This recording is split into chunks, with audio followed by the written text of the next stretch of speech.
알렉산드리에서 난 아볼로라 하는 유대인이 에베소에 이르니 이 사람은 언변이 좋고 성경에 능통한 자라.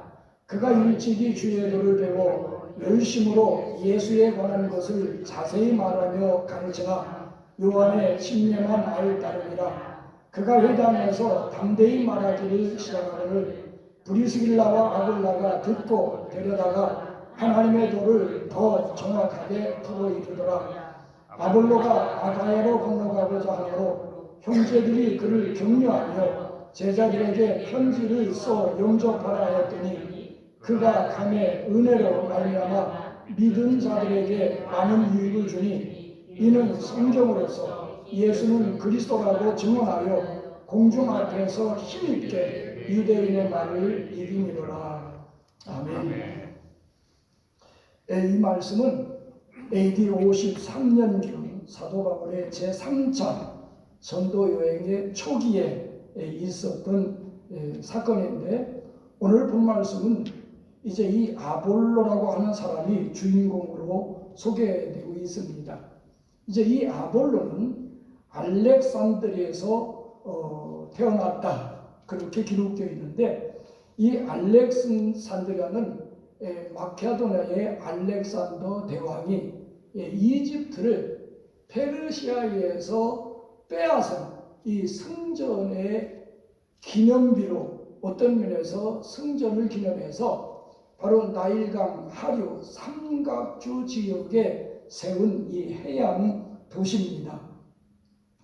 근데 이 알렉산드리아는 동방 문화와 이 서방 문화를 서로 이제 연결해주는 이 교차로 역할을 했기 때문에 그 당시에는 매우 중요한 학문의 도시였고 또 무역과 상업의 도시였고, 어떤 면에서는 이 아테나처럼 이 지식의 도시였습니다. 뿐만 아니라 이곳에는 애굽인들, 그리고 로마인들, 그리고 헬라인들, 그리고 유대인들이 이렇게 모두 섞여서 살았는데, 이제 공통어는 헬라어였습니다. 그런데 그 당시에 그 알렉산드리아에서 살고 있는 인구 중에, 또 섞여 사는 인구 중에 3분의 1은 유대인이었다고 합니다. 그렇기 때문에 BC 280년경에는 이제 구약 성경은 본래 히브리어로 되어 있죠.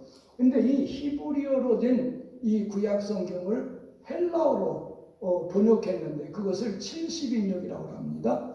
그 70인역을 번역해서 편찬한 곳이 바로 이 알렉산드리아입니다. 뿐만 아니라 이제 유대인들이 많이 살다 보니까 이곳에 살던 유대인들은 자기들이 가지고 있는 유대주의와 그리고 그 당시 헬라 문화가 꽃을 피웠기 때문에 이 헬라의 철학을 융합시켜서 어떤 면에서 이제 자기들의 그 철학을 사상을 주장했습니다. 근데 그것을 주장한 사람의 대표적인 인물이 이 필로인데, 어떤 면에서 이 아볼로는 이 필로의 영향을 받은 그런 사람이었을 것으로 추측이 되어집니다. 왜냐하면 이 알렉산드리아, 유대의 전승에 따르면 이 알렉산드리아에 최초로 복음을 전한 사람은 우리 1차 전도 여행 때 바울과 바나바를 따라 나섰던 마가 요한이죠. 우리가 수요일 저녁마다 사도행전을 공부하고 있습니다만은 수요일날 저녁에 참석하신 분 잘 알 거예요, 그죠?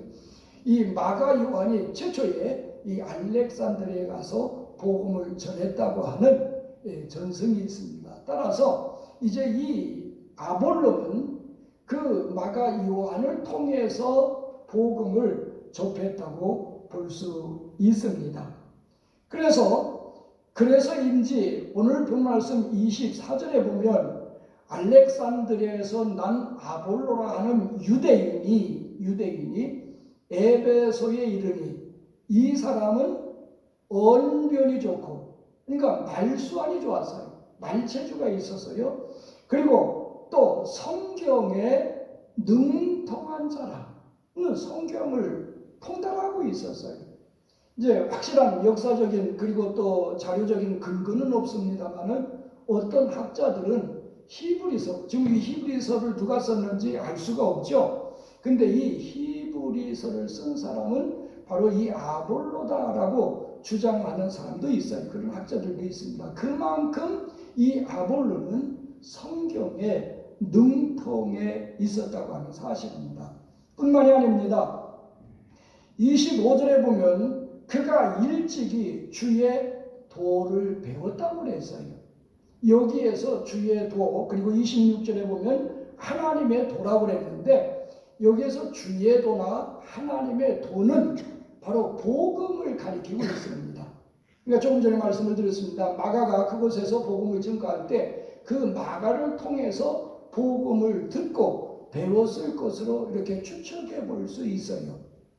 이와 같이 모든 면에서 아주 유능한 훌륭한 조건을 갖춘 그런 사람이었지만은 문제는 그에게 있어서의 문제는 25절에 보니까 요한의 침례만 알 따름이라 그렇게 기록되어 있어요. 요한의 침례만 알 따름이라고 하는 그 의미는 무엇이냐? 우리가 19장에 보면 사도 바울이 그 의미를 설명해 주고 있습니다. 19장 4절 보십시다. 19장 4절에 보면 바울이 이르되 요한이 회개의 침례를 베풀며 백성에게 말하여 내 뒤에 오시는 이를 믿으라 하였으니 이는 곧 예수라 하거늘. 바로 이것이 사도 바울이 요한의 침례에 대해 설명한 내용입니다. 다시 말씀드리면 그 당시 어떤 사람들은 침례 요한이 메시아인 줄 착각하기도 했어요. 그래서 침례 요한한테 찾아가서 당신이 메시아냐 묻기까지 했어요. 아마 그때 침례 요한이 말도 필요 없이 고개만 끄덕끄덕 했다면 그는 메시아가 돼서 메시아 대접을 받았을 것입니다. 그는 어떤 면에서 마지막 선지자로서 그와 같이 능력이 있었고 영향력이 컸던 겁니다. 그러나 이제 이 침례 요한은 자기에게 찾아와서 당신이 메시아냐라고 묻는 사람에게 분명히 얘기했습니다. 아니다. 나는 메시아가 아니다. 나는 이사야서 40장 3절에 인용된 그 예언된 말씀을 이제 이 침례 요한이 인용을 합니다.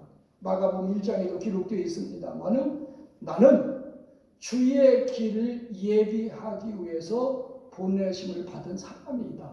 침례 요한은 예수님보다 6개월 먼저 태어났죠. 그래서 주의 길을 예비하기 위해서 보내심을 받은 자다. 그리고 나는 광야에 외치는 자의 소리다. 이게 침례 요한의 대답이었습니다.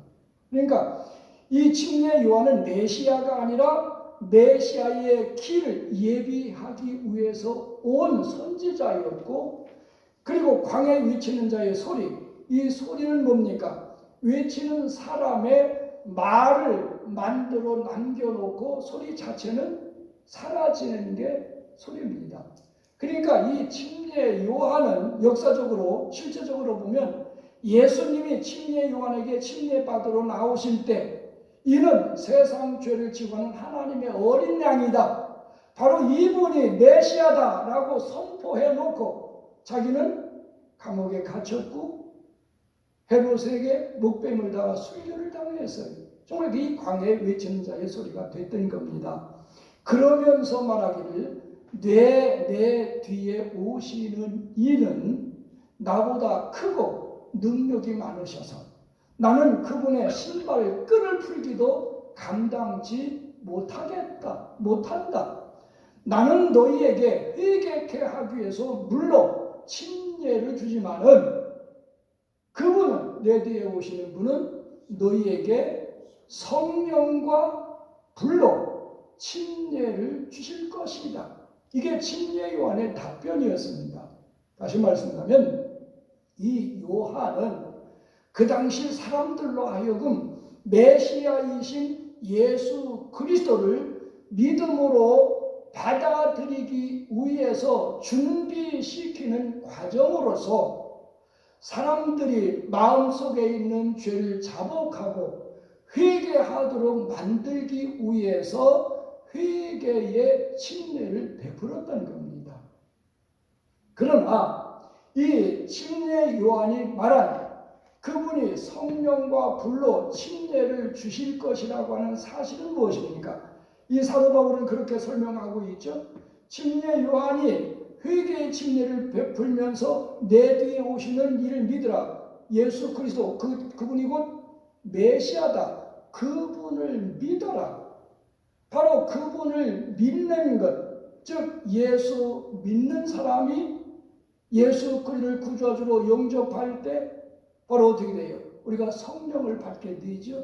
그 성령이 임재하셔서 예수를 믿게 하고 죄를 회개케 하고 그 사람 마음속에 임재하시는 그 구원의 역사, 구원의 사건이 바로 성령의 침례입니다. 따라서 이 아볼로가 요한의 침례만을 알았다고 하는 이 말의 의미는 무엇입니까? 아볼로는 바로 예수에 관해서 가르칠 수는 있었지만은 예수님을 믿은 적도 없고 성령을 받은 적도 없는, 성령과 상관이 없이 사역하고 있는 사람이다 그 말이에요. 그게 아볼로였습니다. 그러나 결과적으로 보면 그가 예수를 믿고 영접하고 성령으로 충만해서 아가야 고린도로 가서 정말 고린도 교회의 성도들에게 많은 유익을 주는 사람으로 바뀌어졌다고 하는 겁니다. 오늘날도 그렇습니다.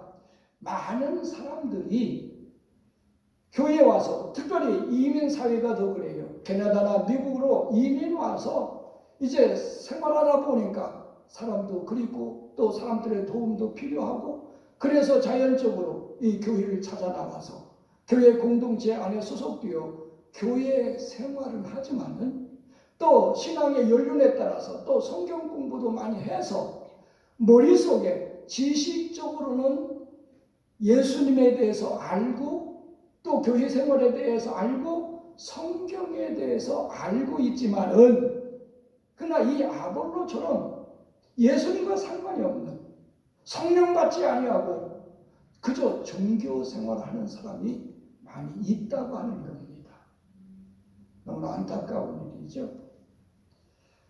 그렇기 때문에 오늘 이 말씀을 통해서 삶으로 승화시키는 믿음이라고 하는 제목을 가지고 이 아볼로는 그런 상태에서 어떻게 해서 은혜로 모든 믿는 자에게 많은 유익을 줄 수 있는 사람이 됐는가? 아볼로의 경우를 우리가 함께 좀 더 자세히 살펴보도록 하겠습니다. 첫째로는 이 아볼로의 머릿속에 있는 신앙에 대해서 우리가 좀 살펴보도록 하겠습니다. 혹시 오늘 우리들도 신앙이 머릿속에만 있는 사람도 있을 수가 있어요. 또 우리 주변에 보면 그런 사람들이 많이 있습니다. 이제 머리는 알고 있어요. 예수님이 어떤 분인지 알고 있어요. 그러나 그 알고 있는 사실을, 지식적인 정보를 어떤 면에서 신앙으로 착각하는 사람들이 있다고 하는 것입니다. 자, 오늘 본 말씀 25절에 보면 그렇게 기록되어 있습니다. 그가 일찍이 주의 도를 배워 뭘 배웠어요? 주의 도, 복음을 배웠습니다. 참 다행스러운 일이죠. 어떤 면에서 마가를 통해서 이 복음을 배웠을 수가 있어요. 복음을 배웠어요. 복음을 배웠기 때문에 예수에 관한 것, 그리스도에 관한 것, 하나님의 아들에 관한 것을 자세히 말하며 가르칠 수 있었습니다. 근데 문제는 예수의 뭐에 대해서? 관해서. 그러니까 예수님에 대해서 가르칠 수 있었지. 자 봅시다. 28절 반대로 이따가도 함께 살펴보겠습니다만은 그가 변화됐을 때 28절 이는 성경으로서 예수는 그리스도라고 증언하여 그의 신앙이 온전해졌을 때는 예수가 그리스도다 증언할 수 있었어요.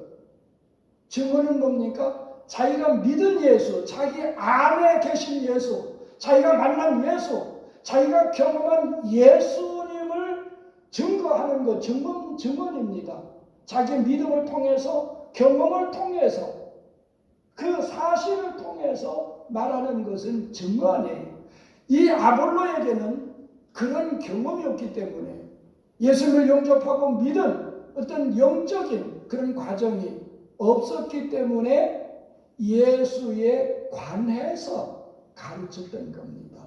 객관적인 신앙이에요. 예수님과의 관계가 객관적으로 이루어졌어요. 예수님을 증언한 게 아니에요. 예수를 믿은 게 아니에요. 그저 예수는 이런 분이다. 그거 누구는 못 가르칩니까?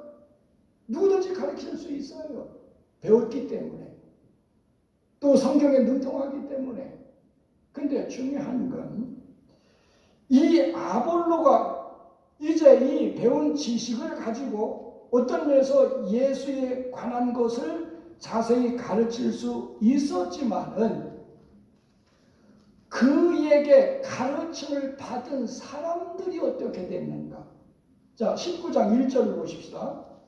아볼로가 고린도에 있을 때에 이것은 이미 그가 예수 만나고 믿고 성령으로 충만해져서 이젠 새로운 사역지에 고린도로 간 사실입니다. 그러니까 24절에서 28절 이후의 사건이에요.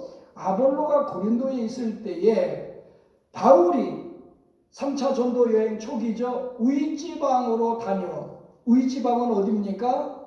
바로 이제 23절에 보면 18장 23절이죠. 얼마 있다가 떠나 갈라디아와 부르기아 땅을 차례로 다니며 여기를 거쳐서 어디로 왔어요? 에베소에 왔습니다. 에베소에 와서 어때요? 누구를 만났어요? 어떤 제자들을 만났다. 여기서 제자들은 누구를 말합니까? 예수 믿는 그리스도인들을 의미해요. 자, 누가 조금 전까지 여기에서 사역했죠? 아볼로가 에베소에서 사역했어요. 자기가 가지고 있는 성경에 통달했고 정말 예수님께 아니 다른 사람에게 배운 이 예수님에 대해서 배운 그것을 가지고 자세히 말하며 가르쳤어요. 그 가르침을 받은 사람들로 추측이 되는데 사도 바울이 그들을 만나서 이르되 너희가 믿을 때에 성령을 받았느냐 물어봤어요. 언제 성령을 받아요? 믿을 때에 성령을 받아. 그러니까 성령을 언제 받는 겁니까? 예수님을 구주와 주로 믿고 영접할 때 받는 겁니다. 믿습니까? 우리가 고린도전서에 보면 뭐라고 기록되어 있습니까? 성령으로 12장 3절이죠. 또 성령으로 아니하고서는 누구든지 그리스도를 주시라 할 자가 없다. 분명히 기록되어 있어요. 그러니까 늘 말씀드립니다. 예수 믿는 것과 죄를 회개하는 것과 성령 받는 것과 거듭나는 것과 구원받는 것 이것은 동일시적인 사건이다. 그러니까 성령은 예수 믿을 때 받는 거예요. 예수 믿고 나서 얼마 있다가 어떤 경험을 통해서 뭐 뜨겁고 방언하고 어떤 그 영적인 체험할 때 성령 받는 게 아니에요. 이미 예수를 믿을 때 성령을 받고 그것은 또 다른 은사와 하나님의 능력과 성령의 역사를 경험하는 것이지 바로 성령 받는 것과는 별개의 사건인 겁니다. 그래서 너희는 믿을 때에 성령을 받았느냐? 근데 그 사람의 대답은 어떻습니까? 2절에 보니까 너희가 믿을 때 성령을 받았느냐? 이르되 그들이 대답하되 아니다. 우리는 성령이 계심도 듣지 못했다. 성령 받았다는 얘기가 받지 못했다는 얘기. 성령 받지 못하고 성령에 대해서 알지도 못하고 듣지도 못하고 예수 믿는다고 신앙생활하고 있다고 하는 거예요. 오늘날도 교회 안에 그런 사람들이 수두룩히 많이 있다고 하는 사실입니다. 너무 어처구니 없어서 사도 바울이 물어봅니다. 그러면 너희가 무슨 침례를 받았느냐? 무슨 침례를 받았느냐? 이 말의 의미는 뭡니까? 조금 전에 요한의 침례가 있어요. 그 다음에 5절 보십시다. 5절에 보니까 그들이 듣고 주 예수의 이름으로 침례를 받으니 예수의 이름으로 침례를 받았다. 이 말의 의미는 뭡니까? 어떤 면에서 여기에서 말씀하고 있는 세 가지 종류의 침례가 있습니다. 요한의 침례, 그건 회개의 침례예요. 그 다음에 예수님께서 주시는 침례, 예수 믿을 때 받는 성령의 침례입니다. 그러면 예수 믿고 구원받아 성령의 침례 받은 사람이 구원받은 증거로서 표시로서 받는 물침례, 그게 예수의 이름으로 받는 침례입니다. 그렇죠? 침례가 구원의 조건은 아니에요. 구원받은 그리스도인이 구원받은 표시로서 신앙을 고백하면서 받는 것이 예수의 이름으로 침례를 받습니다. 그래서 이제 그들이 아니다 우리는 요한의 침례다. 그러니까 4절에 보니까 바로 조금 전에 설명드렸던 것처럼 사도 바울이 요한의 침례에 대한 의미를 설명해 주고 있는 겁니다.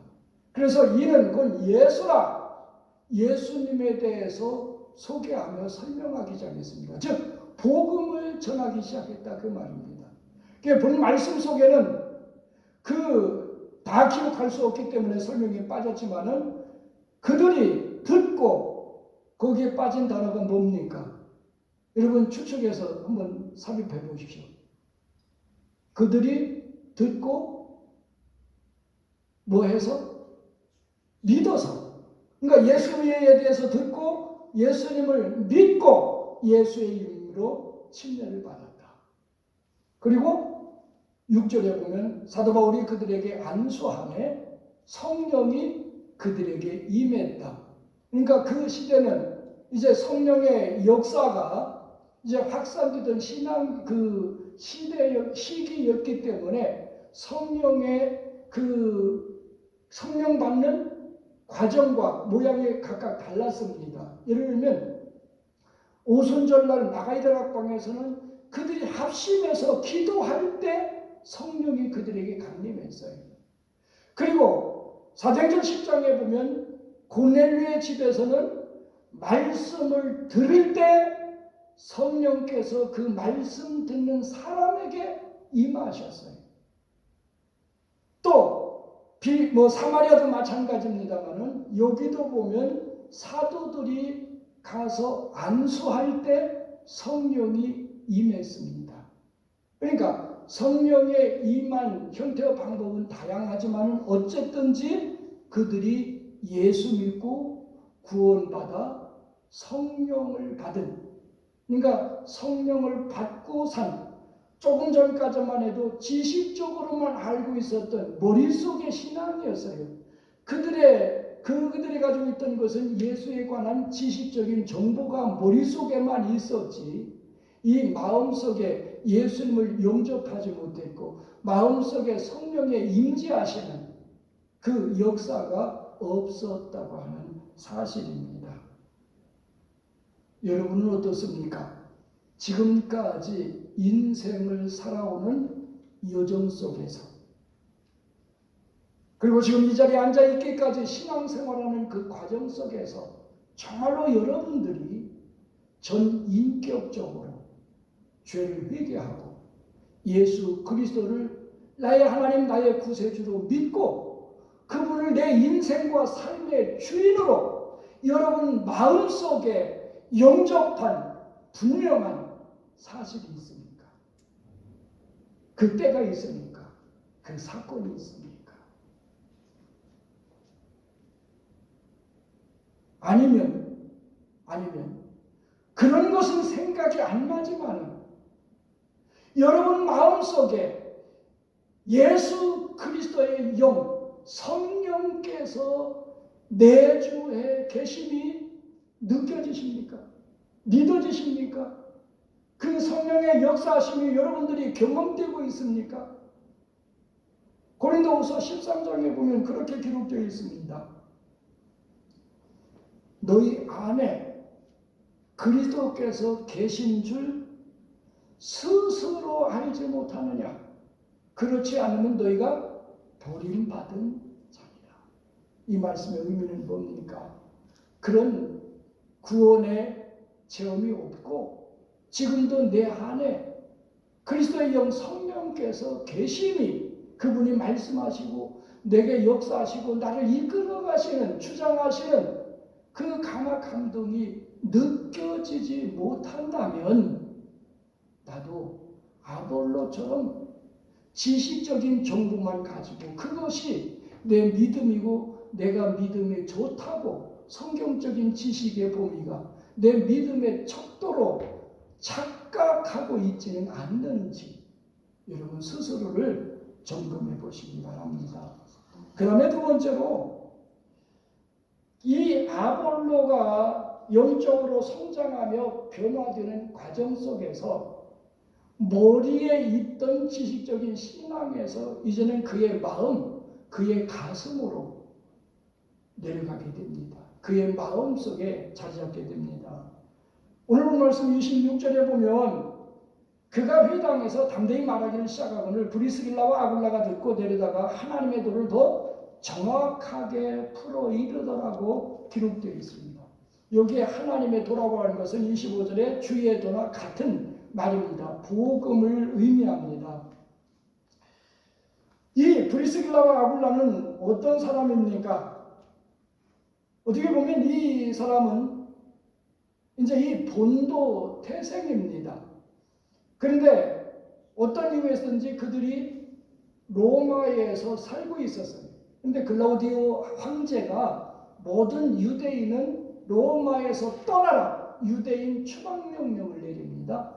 그래서 이제 이 브리스길라와 아굴라는 할 수 없이 어디로 왔어요? 이 아가야 지방 고린도로 왔습니다.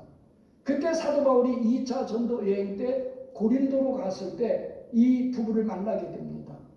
그들이 직업이 같았어요. 그러니까 천막 만드는 일이었죠. 그래서 그들이 함께 동거하면서 천막을 만들고 저 일도 하면서 이제 사도 바울의 복음을 전하는데 돕는 동역자가 됐어요. 그러니까 이 브리스길라가 여자 아내고 아굴라가 남편입니다만은 어쨌든지 이들의 부부는 이제 이 아볼로의 설교를 듣고 그 설교에 문제가 있음을 발견할 수 있을 정도로 성숙된 그리스도인이었어요. 이제 이 브리스길라와 아굴라가 회당에 들어갔다가 이 아볼로가 설교하는 소리를 듣습니다. 나 지식적으로나 성경적으로나 어떤 면에서 논리적으로 말주변이 뛰어나기 때문에 어떤 면에서 그 내용과 어떤 면에서 전개되는 과정은 아주 완벽한데 자기의 지식과 언변과 경험에 의존하지 성령에 의존된 성령의 역사에 의한, 다시 말씀드립니다.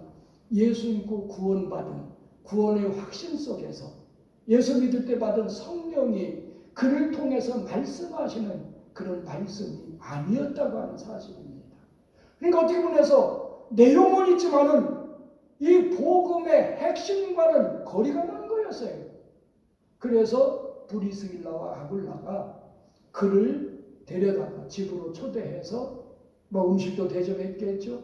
그러면서 하나님의도 복음에 대해서 자세히 풀어 일러줬어요. 그런데 누가는 이 브리스길라와 아굴라가 이 아볼로에게 복음을 풀어줬을 때 그 과정과 그 결과에 대해서 내용을 생략했지만은 그가 변화돼서 아가야로 건너가 고린도에서 믿는 사람들에게 많은 유익을 준 그의 변화된 모습을 보면 이 브리스길라와 아굴라가 복음을 설명해 줄 때 어떤 역사가 일어났는지 짐작해 볼 수 있어요.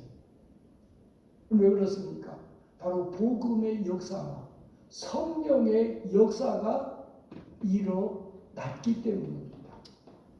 여러분, 누가복음 24장에 보면 예수님이 부활하신 날 엠마오로 내려가던 두 제자가 있었습니다.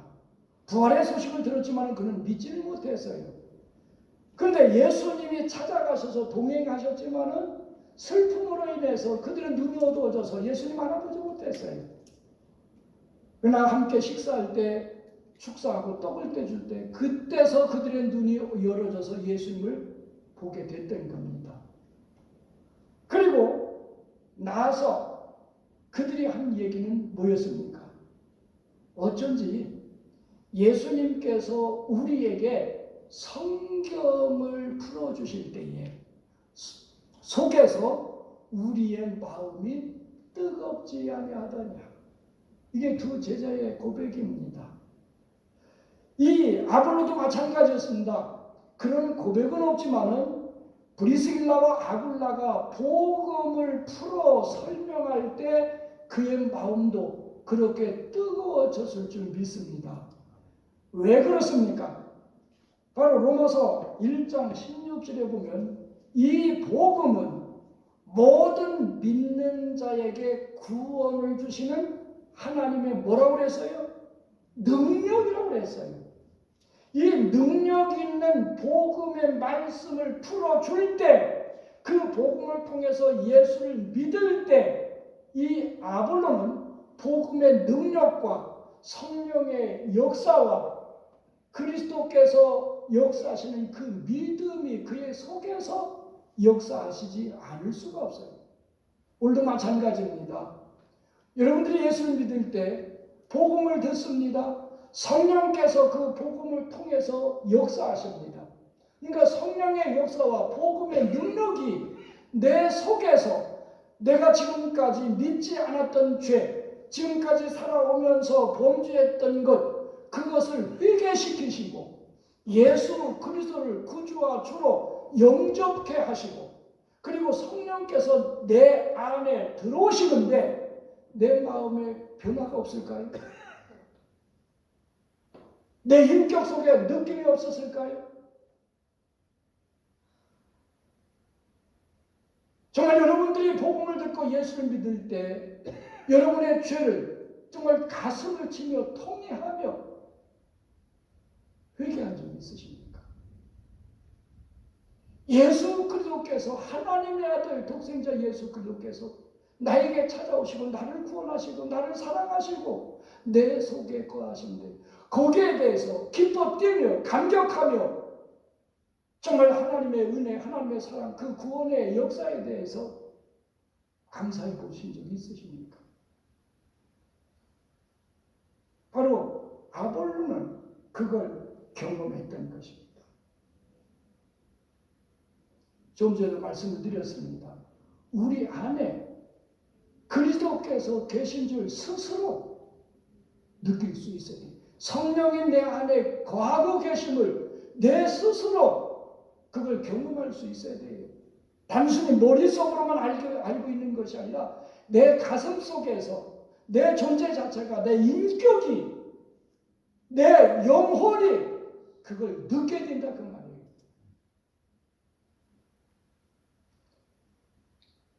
엠마오로 내려가던 두 제자의 마음이 뜨거워졌을 때 그들은 어떻게 됐습니까?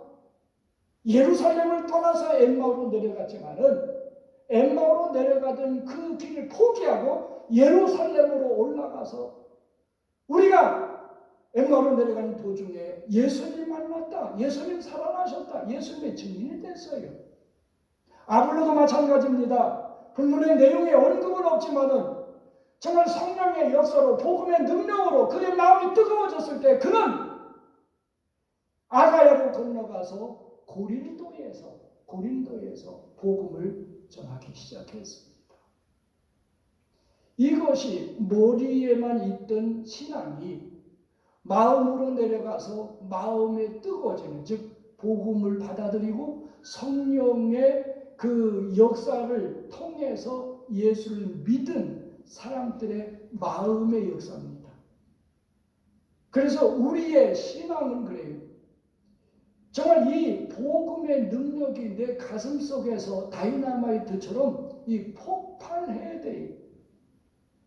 정말 내 안에 거하신 성령님께서 내 마음을 뜨겁게 하시고 내 마음속에 오직 그 성령의 감동하심으로 뜨거워지고 꽉 차야 됩니다. 이게 우리의 신앙은 머리에서 어디로? 가슴으로 내려가서. 그러니까 머리로 믿지 말고 무엇으로 믿어야 돼요? 가슴으로 믿어야 돼요. 가슴으로 믿어야 돼요. 여러분의 믿음이 정말 이 마음 속에서 뜨거워지고 그 믿음 때문에 받은 구원 때문에 복음의 능력 때문에 성령의 역사하심 때문에 가만히 앉아서는 결코 견딜 수 없는 무엇인가 해야만 하는 그 능력이 그 역사가 여러분에게 이루어지기를 주님의 이름으로 축원드립니다. 마지막 세 번째로 이 아볼로의 신앙의 단계는 온 몸으로 퍼진 그런 신앙입니다. 본문 말씀 27절과 28절에 보면 그렇게 기록되어 있습니다. 아볼로가 아가야로 건너가고자 하므로 형제들이 그를 격려하며 제자들에게 편지를 써 영접하라 했더니 그가 감에 은혜로 말미암아 믿은 자들에게 많은 유익을 주니 이는 성경으로서 예수는 그리스도라고 증언하여 공중 앞에서 힘있게 유대인의 말을 이기미로라 하고 기록되어 있습니다.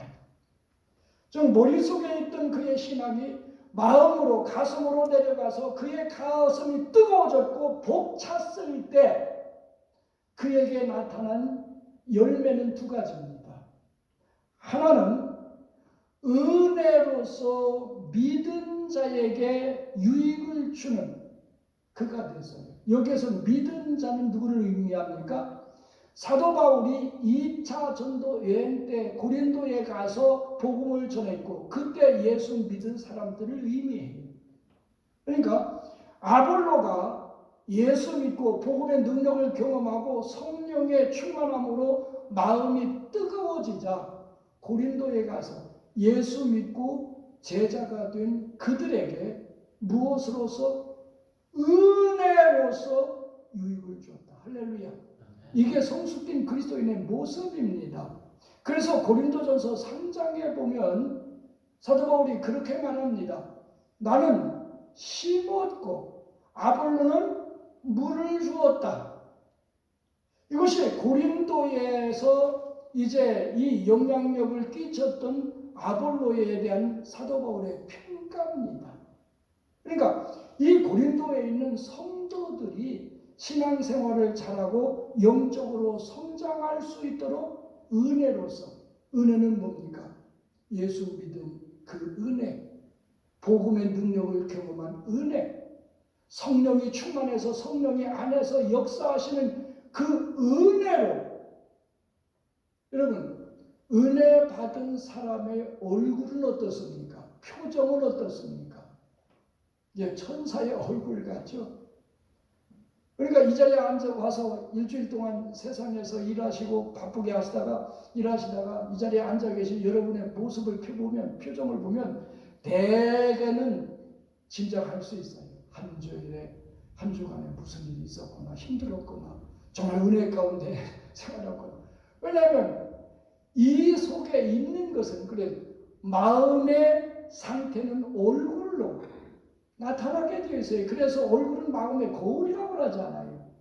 그러니까 이 아볼로도 마찬가지였습니다. 복음의 능력을 경험하고 성령의 충만함으로 구원의 역사를 경험한 그에게 넘치는 은혜가 있어서 이 넘치는 은혜가 무엇으로? 얼굴로 나타나고 말로 표현되고 그 다음에 몸으로 행동으로 나타나니까 이 아볼로의 목회 속에서 영적으로 성장하지 않을 성도들이 어디 있었어요?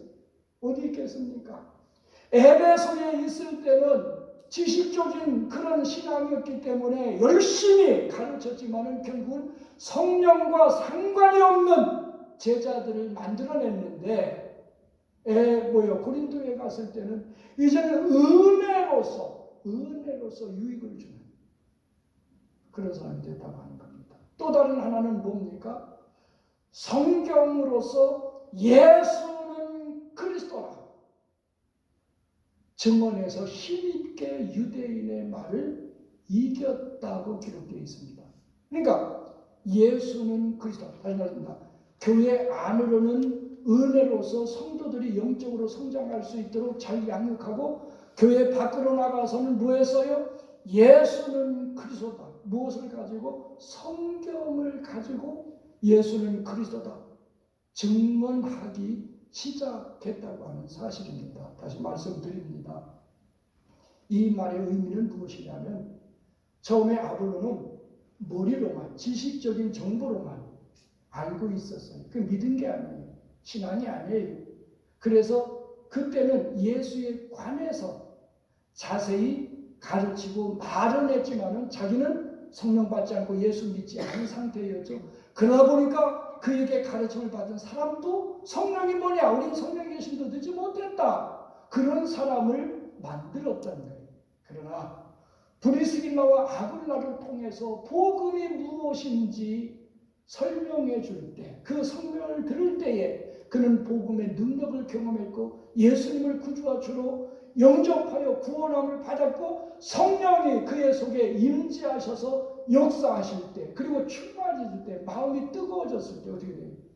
자기의 온 몸이 이제 은혜를 끼치는, 복음을 증거하는 도구로서 던져졌다고 하는 겁니다. 다시 말씀드리면 그의 신앙이, 그의 속에 거하신 주님께서, 그 안에서 역사하시는 성령께서 그의 온 몸, 그가 살아가고 있는 삶 전체 속에 역사하는 그런 사람이 됐다고 하는 것입니다. 결론적으로 말씀을 드립니다. 여러분의 신앙은, 예수님을 향한 믿음은, 예수님을 향한 사랑은 어디에 있습니까? 이 머리 속에 있습니까? 생각 속에 있습니까?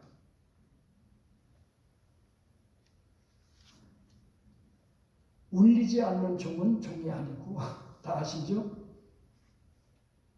표현되지 않는 사람은 사람이 아니라고 합니다. 내가 예수를 많이 알고 오랜 세월을 통해서 그분을 사랑하는 것 같이, 그분을 믿고 있는 것 같이 착각되지만, 그것이 머릿속에서만 나오는 생각이라면 그건 아볼로가 예수 믿기 전, 그리고 그에게 배운 제자들이 사도 바울을 만나기 전의 상태와 결코 다르지 않음을 우리는 인식해야 됩니다. 주님 말씀하셨습니다. 나더러 주여 주여 하는 자마다 나 천국 갈 것이 아니라 다만 내 아버지의 뜻대로 행하는 자에게 들어가리라. 물론 그 말씀의 의미는 천국은 행함으로 간다고 하는 건 아니에요. 천국은 믿음으로 가는 건 불변의 진리입니다. 하지만 이 천국에 이르도록 만드는 그 믿음은 입술로만 주여 주여 하도록 만들지 않는다 그 말이에요. 머릿속에만, 생각으로만 남지 않는다 그 말입니다. 그렇다면 여러분의 마음속에 여러분의 믿음이 있습니까? 여러분의 신앙의 현주소가 마음에 있습니까? 마음만 뜨겁습니까? 마음에 꽉 차 있습니까? 마음속으로만 느껴집니까?